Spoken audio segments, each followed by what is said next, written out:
What's going on, guys? This is Brents0331. You may recognize my buddy here, Bruce. He's helped me out in a lot of videos in the past. So this particular video, if you watched my update video that I posted a couple videos back, I talked about a unique opportunity that I got from an organization called One Shepherd.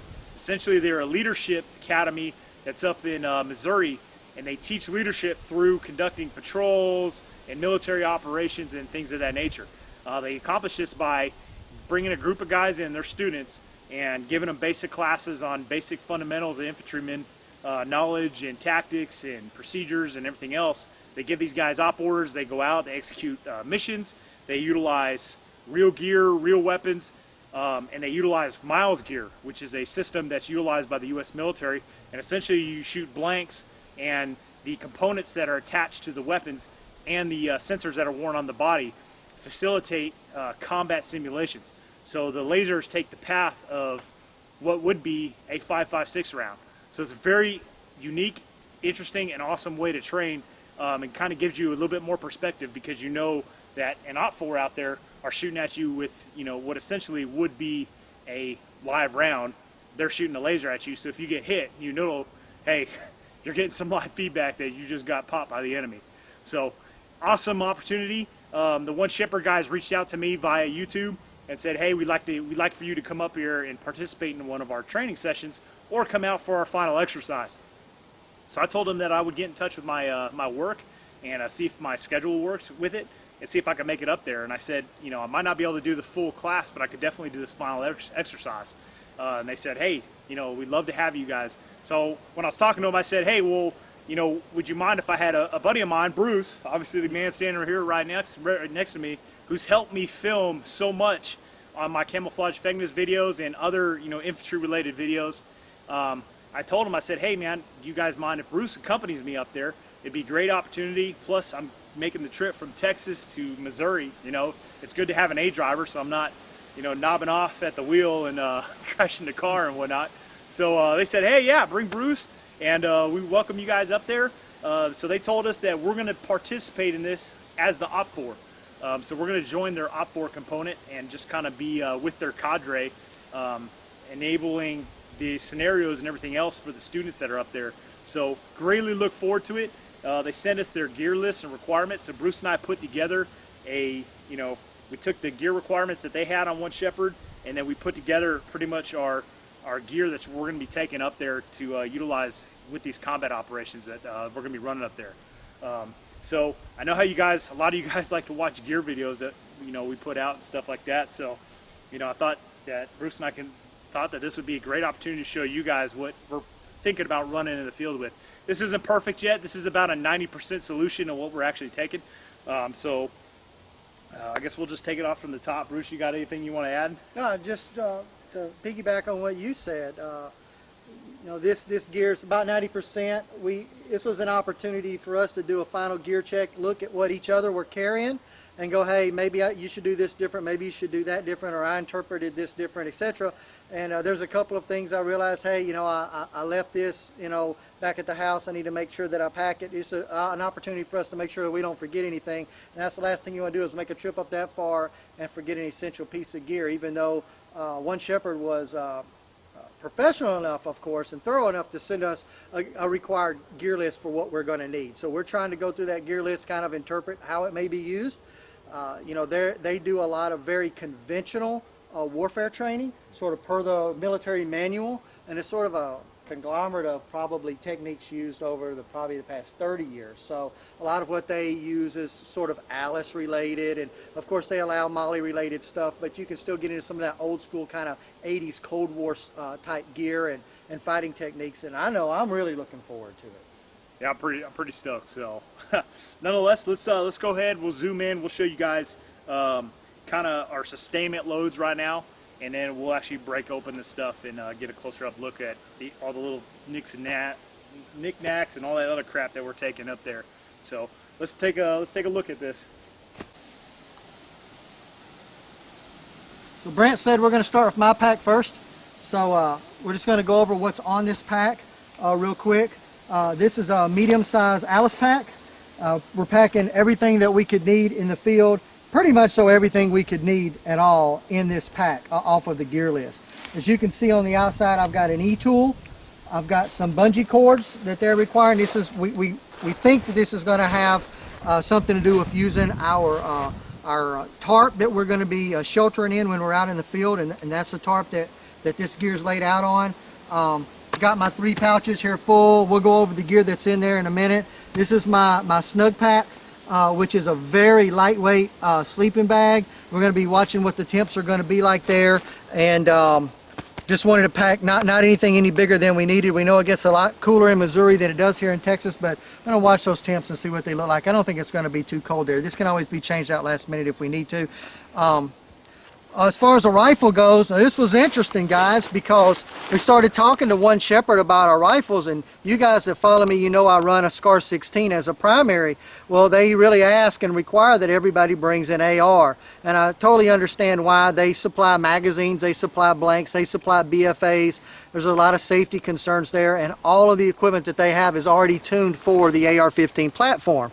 So, of course, I have a stack of AR-15s, but what they also said was that I needed a barrel with at least 4 inches of barrel exposed so that they can fit the Miles gear. As Brent said, the Miles gear will attach here on the barrel, and it's a laser system that keys up to the blank firing of the rifle and will fire a laser beam out towards your enemy target whenever that blank round is discharged, and it has to mount to 4 inches of barrel. Well, as I'm going through all my ARs, I came to a realization I don't have anything with 4 inches of barrel exposed. The longest barrel I had was 10.5 inches. So just like I'm sure you guys can relate, I turned that kind of limit into an opportunity to buy a new barrel, which has now grown into a new upper, and by January will be a complete new rifle. You guys know how those things go. But we put this upper together just for this class. Got a 16-inch barrel on here, got plenty of barrel exposed now, and we are going to be doing some test firing and zeroing on those later today just to make sure everything is running smooth. But that's the story behind the rifle. This was essentially a very loose copy of like a CQBR Block 2 for LMT rifle, 10.5-inch barrel that we've just stuck a longer barrel on to facilitate this class.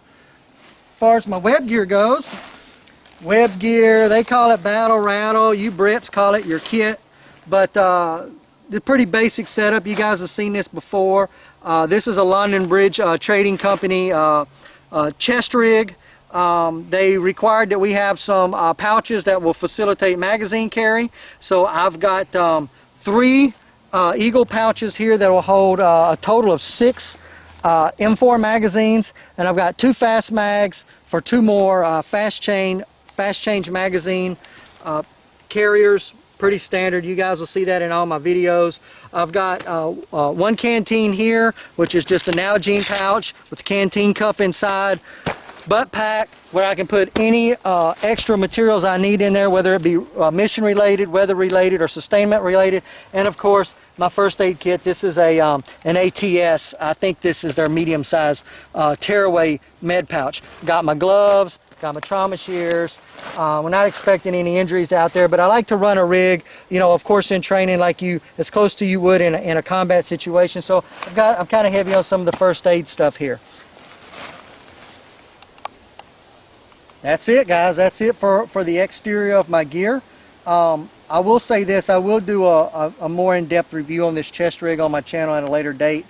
Just stay tuned for that, because I know you guys are going to have a lot of questions. Promise you I'll get around to that. But we're just trying to give you a bit of an overview now for this class. All right, guys, so we just took a look at Bruce's gear. So I'm just going to show you guys, again, what Bruce already said, that we're going to show you exteriorly what our gear looks like, and then we're actually going to bust out some of the stuff that's inside it and give it a closer look. But starting out, so this is the rifle I'm taking. Bruce is already talking about barrel length and everything. I find it funny that he didn't have a 6-inch barrel readily available. Story of my life. I'm always a couple inches short. So anyways, so you know, normally I run my Daniel Defense rifle. That's kind of my primary go-to rifle, but again, because of the Miles gear, we needed some extra space, and I needed extra barrel length for that particular system. So I went back to a M4 style carbine to take on this this training event. Standard AR. I'm going to be running a standard ACOG here. I would have liked to have ran my TA-31 ACOG with the ACSS reticle inside, but like I said, that's on my primary go-to rifle, which, you know, I don't want to go through the process of re-zeroing and everything else. So I'm going to go ahead and leave that on my Daniel Defense primary rifle, and I'm going to go ahead and run my older standard Marine Corps issue ACOG on this one. So, which is obviously still a fabulous scope. So that's pretty much it about this rifle. Nothing exciting about it. Got a Vickers, you know, tactical sling and everything else. Nothing really crazy or too flashy about it. So I've been using this rifle for many years. This was my go-to rifle before I got that Daniel Defense, so I know it's going to run perfectly. Moving on over to my ruck here. So same deal with Bruce. I'm running a medium Alice pack. I've got, I don't think, you don't have a frame on yours, right? That's correct, I don't. Yeah, so Bruce is not running a frame. So what I'm going to do is I'm going to take 2 Alice packs up there. We don't know what our mission's going to be. All right, we don't know what we're walking into. We kind of got a vague idea. I'm kind of thinking that we might be going to some sort of fob-like setup where there's like a barracks and everything else. That's why, you know, they had a foot locker on the gear list. So, you know, if that's the case, and we know we're doing an FX for about 3 days. You know, I don't know if we're moving out to the field, we're going to be in the field for 3 days, or if it's one of those deals where we're pushing out for an op, completing an op, and then coming back. I don't know. So, in any event, I'm going to be prepared for both. So, I'm bringing a medium Alice ruck with the frame, just in case we need to make a larger movement. And then if it's a smaller patrolling type movement, where it's limited gear, I'll just take a slick Alice pack, kind of like what Bruce has got with no frame.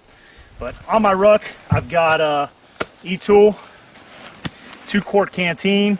Top here, I've got a sleeping system inside a Marine Corps issued waterproofing Willie Peter bag, and that's secured with old M56 style spaghetti straps.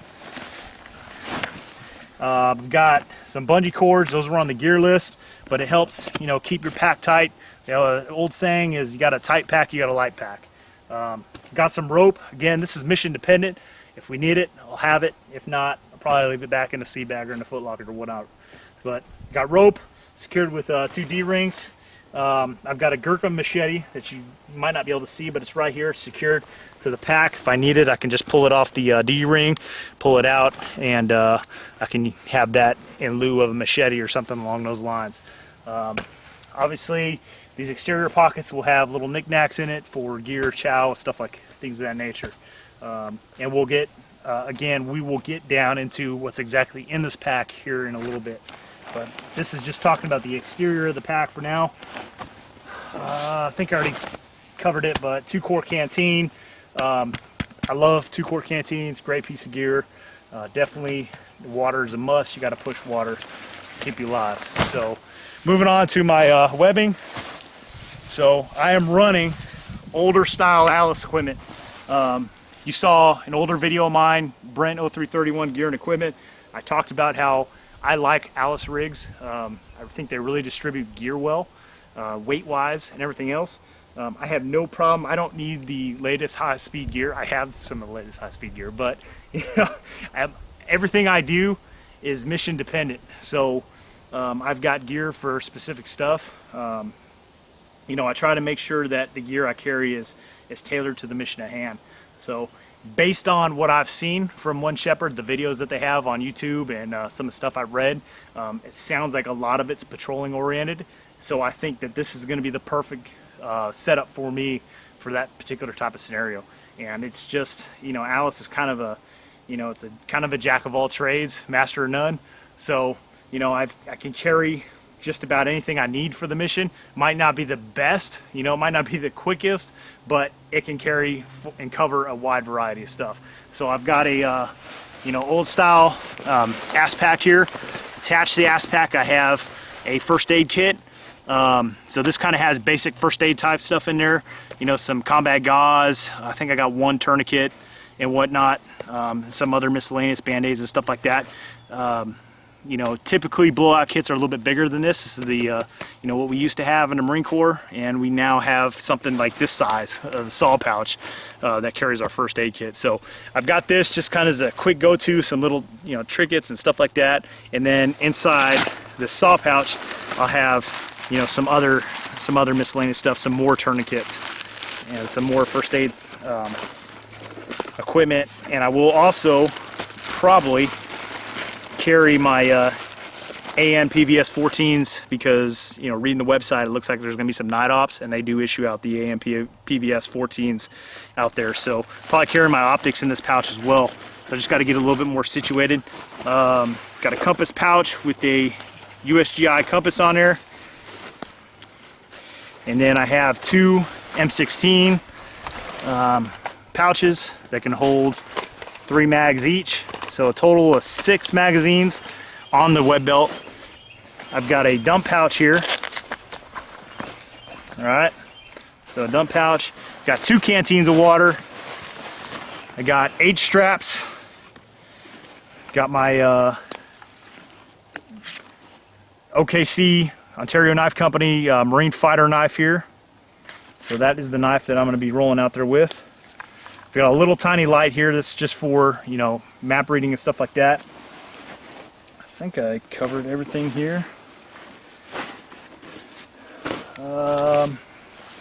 Camelback, so OPT4 there, wear OD, so I'm going with the, you know, the old style issue Camelback. This is like the thing I wore in Iraq, you know, in the early days of YF 1 and 2, but I'm going to be running the Camelback. So between my Camelback, 2 canteens on my belt, and a 2-cord on my ruck, I think I'm going to be covered pretty well for water. So that pretty much I think covers everything. So right now we're going to go ahead and break everything out, and we'll lay it out, and then we'll go through some of the smaller items that we're going to be taking with us. Okay guys, so we pulled all of our gear out, and we're going to do a quick run through of everything that's in that kit. Just want to caveat this by saying a few of these items, and I'll try to point them out when I get to them, are more bivouac items or base camp items, not so much when we're operating out in the field. Some of this stuff will get broken down, and I'll talk about that, and we'll just take what we need out of it. You know, one of the things that they had asked for obviously was the big foot locker. We've got that. We've got our rifle, so that's a start. Sleeping bag. This is one made by Snug Pack. It's not even a sleeping bag. It's actually made for a hammock. It's like a hammock blanket. But I've had this down to freezing and was absolutely fine. Not below freezing. So again, we'll monitor those temps. But if I can get away with using this, you know, we're based out of Texas, so we don't need real cold weather stuff very often. I know Missouri's a different story, and we're going to look at those temps before we go, like I said before. But that's a Snug Pack over quilt for a hammock. And of course, I've got my Gore-Tex sleeping bag cover, standard military issue. And you know, this thing will keep the rain out if you end up in the rain or a light snow or something like that. These are great, and is a great does a good job of holding heat in when you're in one of these. Sleeping mat right here. So this one, I thought this was German, guys, but someone said it was Dutch. Either way, whatever. This is their equivalent of a USGI sleeping mat. This just folds open, and this is great because you can put this in your rucksack between all your hard gear and your back, and it just works as a pad. This makes a great sitting mat. It's just sort of multi-use rather than having the big one that you roll up and you carry around. It's kind of like the yoga mat that the US uses. This is a little bit thinner, so I guess that's the trade-off, but I really like this, and if you guys are interested in something like this, look around online, you can find them. So that's part of my sleeping system. I've got my tarp below here. This is a twisted root design sil nylon tarp. You can't see it very well. It's made kind of as a hammock tarp. The theme here is I do a lot of hammock camping, but you know, for this event, that tarp should work fine. Sil nylon, nice and light, waterproof though, easy to carry, in olive drab. That'll kind of wrap up my sleeping system. So coming down the side here, I've obviously got my web gear, my kit, my battle rattle. We kind of went over that. Not going to get into that too much more. Facilitates magazines, bandages, and water. Speaking of water, so I've got 2 1-quart Nalgene's. I'm going to have 2 more 1-quart regular canteens, and those will be affixed to the rucksack. And I will take those depending on how long we're going to be out, how much water that, you know, we think we're going to be going through at the time. I've also got a water filtration unit. in my mess kit that if we need to filter water, we can do that rather than having to carry all the water in. I know that's a little more survival rather than standard military operations, but on the civilian side, coming from the civilian side, there's a few things that I do a little bit differently. Got my dry bag for my iPhone, paracord, that's going to go in the ruck. I've got another small piece of paracord here that goes in my kit. That's always with me. Light, I've got headlamp and I've got regular flashlight. These all use CR123As, which I've got a recharge battery resupply kit here. This is one of those items that I won't be taking all of this in the field. I'll just grab a few batteries out that I think I may need and roll with that. All of my lights, whether it's my flashlight, my headlamp, my weapon light, they all use CR123As just to keep things simple on my end. In this kit, I've got solar chargers and pre-charged batteries and all this kind of stuff. This will stay back in camp. This isn't something I'm going to carry around out in the field. E-tool, this is a cold steel E-tool, nothing special about that. Personal hygiene bag. Again, I'll grab what I need out of that to take out in the field, but this is more for your encampment type stuff. I could live out of this thing for a couple of weeks and be fine. I can even, you know, fix my hair in that bag. I got my chili pad in case it's hot. Can't live without this. If the weather's not hot out there, of course, I can leave that back in camp. I've got my shock cord pieces, elastic bands that were required per one shepherd.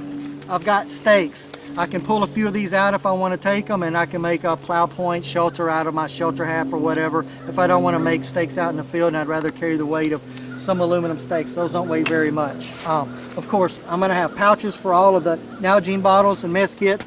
I got a radio pouch. I got a second radio pouch for a smaller radio on my kit. If we're issued bigger radios, we'll just swap that out. Field knife with a ferro rod, of course insect repellent.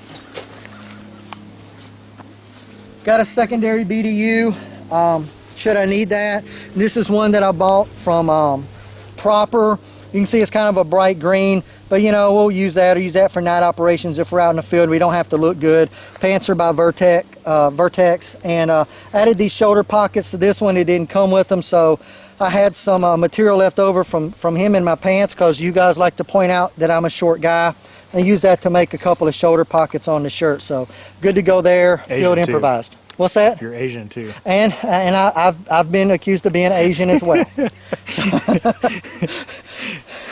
So some of you guys really need to upgrade your internet connection because I'm not Asian.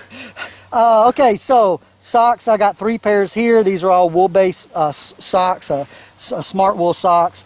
A couple of extra t-shirts. I'll have another one that I've got on, so we'll have plenty of undershirts. I've got some Mountain House here. Again, depends on what the mission is in the operation as to whether I'll take that or not, but I can facilitate hot meals by water. I've got a canteen cup here and Esbit stove here that runs off of heat fuel with a stove stand that's in this little pouch that I made here. So we can have hot food, boil water if we need to. Of course, I've got the toilet paper, soap.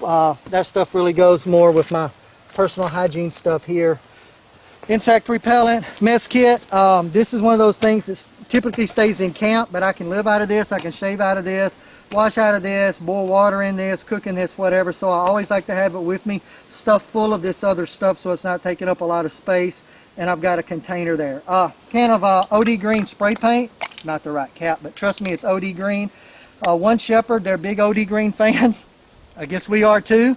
And just in case we get ready to head out in the field and there's something that I've got on my kit that's shiny or needs a little paint, hey man, you know, we've got this back in camp, we can spray it with that. Rucksack's been emptied. Second pair of combat shoes, just my trusty old Merrells. My Oakley gloves. This is a rifle cleaning kit. What's great about this is made by, it's called Miss Clean. My brother bought me this and bought one for himself. But these are great because they're the size of a magazine, so they'll fit in a magazine pouch if you want to put them in a magazine pouch. And these just open up and you've got your standard GI cleaning kit in there with some patches.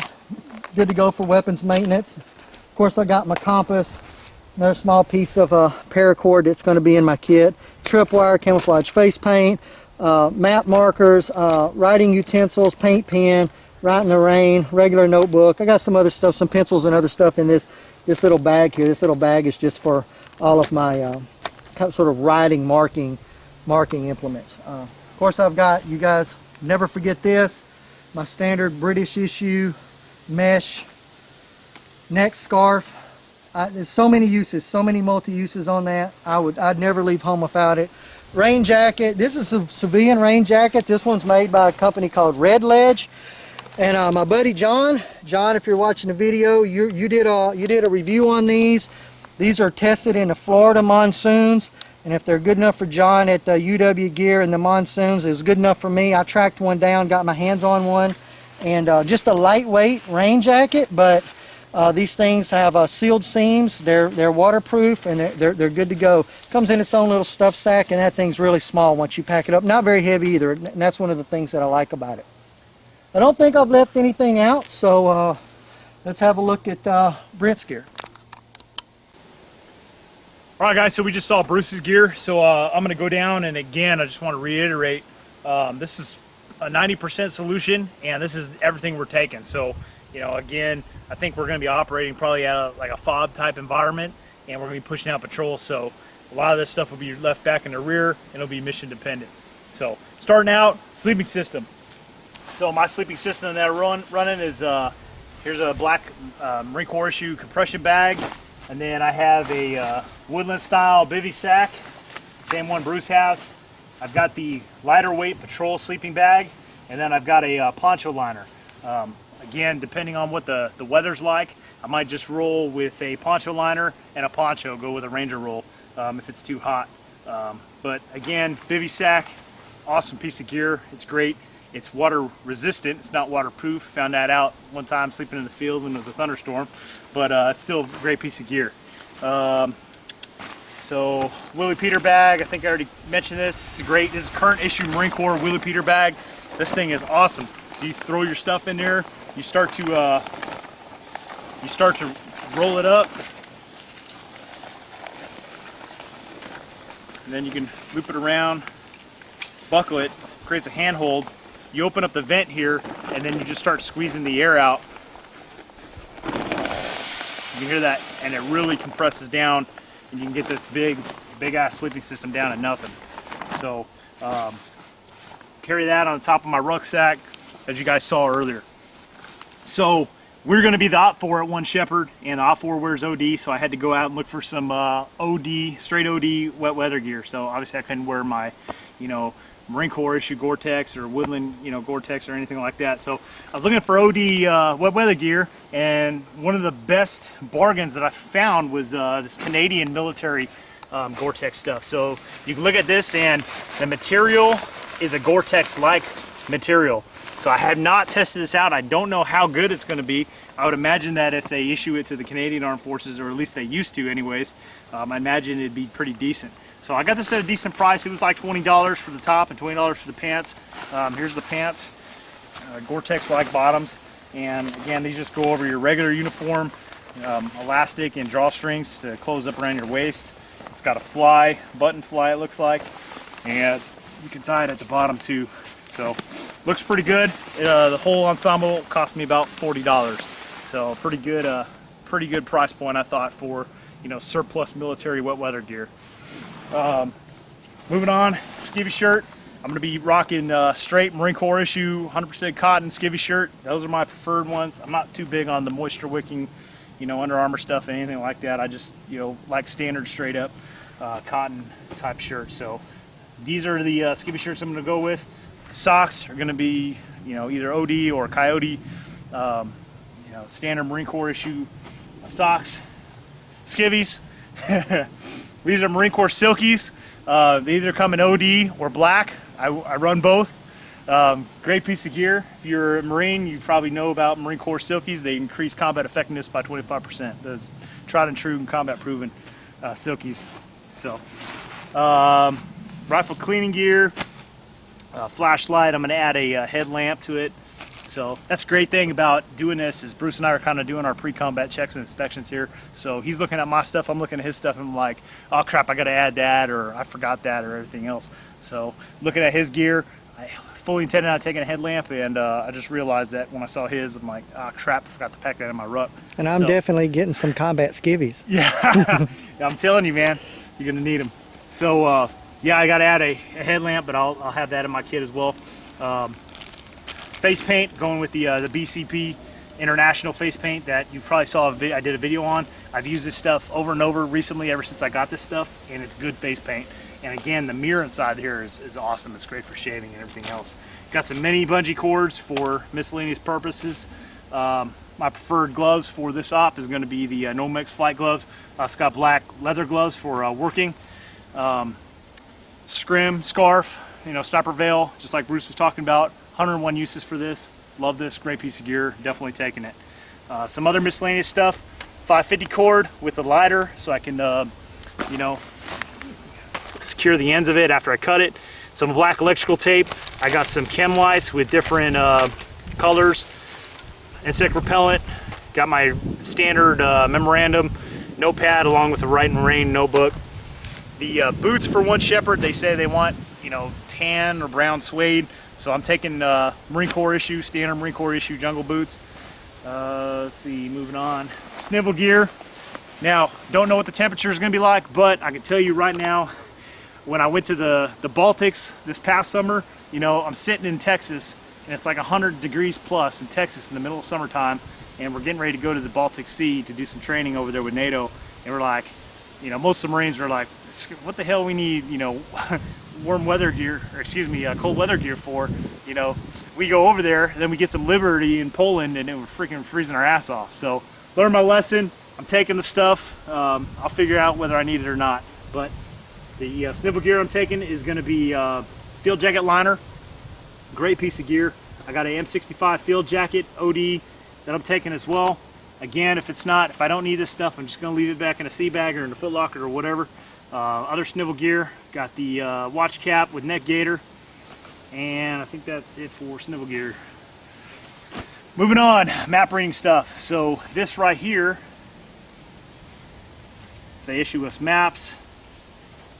Put my map in here, and just protects it from the elements. So, you ever seen one of these? Put a map in there, protect from the elements and everything else. So, map reading equipment. My little map reading book here. I got my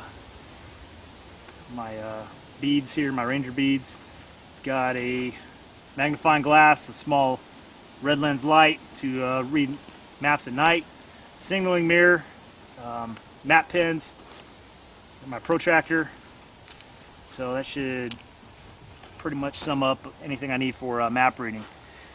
Glasses, taking the ESS glasses. I'm wearing the ones right now. Got the dark shades on there. Also have clear lenses inside here. Got my Steiner Marine binos. Got some OD knee pads. I'm taking a this Army issue laundry bag to throw any dirty clothes and stuff in there. And let's see, moving around here. Already talked about my web gear, but a few additional things to add on that. Got a canteen cup, standard issue Marine Corps canteen cup. Got the heater, so you can throw a little, the hell are those called? Troxane, right? Troxane? In there. Yeah. Yeah, those little fuel tabs, throw it in there, and set that on top of the canteen cup, not with the canteen obviously, and heat up something if I need to. So that's coming along, and these just fit right in, standard Alice canteen pouches. If I need to plush up my magazines at all, I'm taking a UW Gear chest rig, and I can wear this in conjunction with my Alice equipment. It's another reason why I like this Alice stuff. So these shoulder H straps, they go over your shoulders, but as you can see, you have all this open area right here where your chest would be. Well, a UW Gear chest rig, which is minimalist, would fit right in there. So it looks something like this.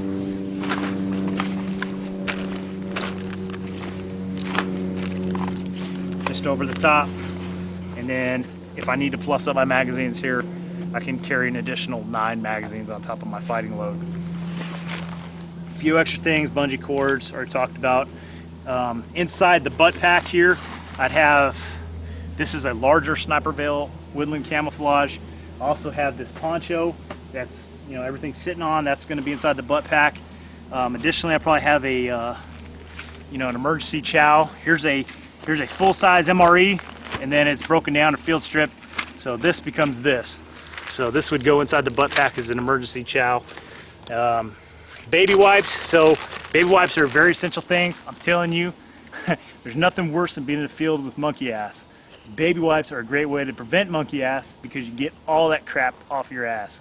So I'm not gonna take, you know, what's the count of this? Like 1,500 baby wipes? They got to be 1,000 in there. I've got one too. 100 wipes. Okay, so there's 100 wipes there. I'm not taking this big ass thing. I've got a little plastic container. For the life of me, I couldn't find it. I've got to search through my house and find it. So it'll be able to take like, you know, 25, 50 baby wipes, whatever I need to wipe my ass with. I'm definitely not taking that big ass thing though. Hygiene kit. So moving on. Here's my hygiene bag. This thing's great. Fits inside the, you know, the outside exterior pouch of an Alice pack, and then it's got a handle, so you just reach in there and pull it right out. But inside my hygiene kit, sunblock, toothbrush, toothpaste. Got some ibuprofen. You know, getting old, gotta need that stuff. Some razor and shaving cream. Got a sewing kit. Got some moleskin in case, you know, the feet start becoming vaginas and you need to bandage those up a little bit. In here I got some Q-tips and some dental sticks and eye drops and chapsticks and miscellaneous crap. Got deodorant that's, you know, for deer hunting and stuff, so it doesn't have a scent. Some baby powder or Gold Bond. I usually use Gold Bond. I still got to pick up the little smaller variant of this, but I'll probably take this and another little thing of Gold Bond. Some nail clippers, you know, just in case I get hangnails or need to trim my nail, whatever. I got it. So moving on, I want to talk about additional uniforms. So I'm not naive. You know, these camis are going to get dirty and soaked in sweat and everything else, and probably need to be changed out during the course of my time up there. So I've got 3 additional sets of OD utilities. One thing I want to point out is, and Bruce found this out too, we kind of learned the hard way, is when you're buying OD utilities, all the different companies make their own version of the same color. It's kind of like buying Coyote gear or FDE or all that stuff. So every company's got their own stuff. So I just want to point this out to you guys. This is Proper here. You can see Proper. This is not Rothko. Is it Rothko? Yeah. Yeah. Okay. So this is Rothko. So you got Rothko, which is a darker green. You got Proper, which is a little bit more olive. Here is another Rothko one. These are like reproduction Vietnam era utilities. The ones I got on here are True Spec. So all of these different utilities are all different shades of essentially what's supposed to be the same color. Now, just for your FYI information, I've got a shirt here that's OG 107, and if you set this right here, this is OG 107. So this is, you know, the color that, you know, our guys used in NOM and everything. It looks like Rothko takes the cake as far as matching up with the original OG 107 color. So that's that. Let's see, am I leaving anything off, Bruce? Yeah, let's come over here. So going back to the ruck, so my isomat, I don't have a nifty little square cute isomat like Bruce has. Germans make everything better. I have the standard Marine Corps issue isomat. This is actually the older one. We have a newer one now. It's kind of like an accordion looking thing, but this is the older style roll-up type. But isomat I have secured to the bottom of my Alice ruck with 2 lashing straps. I'm also going to take this. This is just a you know, a pack frame shelf. So this slides right in the frame, and then you can set ammo cans and other heavy items on the frame and allow you to carry a little bit extra stuff. So if you need to take more ammo to the fight or anything, you just want to throw an ammo can on there, take a lashing strap, tighten it down, and there we go. You can hump that. Also can throw like the water cans and stuff like that, and utilize the pack frame. So good piece of little additional gear. Again, this is mission dependent. So 2 quart, more water. I love water, obviously. Got 2 canteens on my Alice rig, 2 quart canteen, and then I've got the 3 liters of Camelback water. Gurkha machete. It's a great piece of gear. I love this thing. You guys saw it earlier. I have it secured to my pack. It goes into the sheath. The e-tool I'm taking is the older style e-tool. You can set this up to utilize it as a, you know, kind of like a Maddox right here. So really break up the ground, or you can use it as a standard shovel by just you know, making it fully erect here. So, older style e-tool, still a great piece of gear. All right, Bruce, am I leaving anything out? See anything? I don't think so. We've got everything but the kitchen sink here, I think. Yeah, I know. All right, guys. Well, that concludes our gear breakdown. So, let's move on to our closing statement here. All right, guys. This concludes our pre-combat checks and inspections video. So this is a great opportunity for Bruce and I to bring all our gear out, check it over, look it over for each other, see what we're missing. Again, this is about a 90% solution of what we're actually taking down there. And again, all this gear is going to be mission dependent, so some of the stuff's going to stay back in the rear, and the other stuff we take out in the field on ops with us. That's about all I got. I hope you guys enjoyed this video. Bruce, you want to got any closing comments for us? I'll just say that we are really looking forward to this trip. We're so excited that we've got the opportunity from One Shepherd to come out and join you guys and participate in this training situation. And we're looking forward to bringing you viewers the video of how that unfolds, our experiences. And you know, we're kind of right now guessing as to how that's going to be, so it'll be interesting once we actually get there to see how correct or correct our assumptions were on that training scenario. How much of this gear was actually useful, and how much of it we could have left at home for that particular operation. So we get approaching a couple of things a couple of different ways, but for the most part, surprisingly, we've got a pretty similar kit all in all. So really looking forward to a chance to get up to Missouri. I don't think I've ever been to Missouri. No, I can't. So I don't think I've ever been up there we're either. gonna bring a little bit of Texas love up there, and gonna really enjoy training with the guys at One Shepherd. Yeah, again, same deal. I want to send a thanks out there to One Shepherd for giving us the opportunity to come up there and train with them. So I'm going to post all their information in the link box below. Go ahead and check out their website. They also have a YouTube channel. They got some videos of them training and everything else, some of the stuff that they do out there, which is kind of what we looked at to kind of formulate what our gear that we're going to be taking with us out there. So again, I hope you guys enjoyed the video. Thanks for watching. Don't forget to check out Bruce's channel, and appreciate you guys tuning into this. Thanks for watching, guys.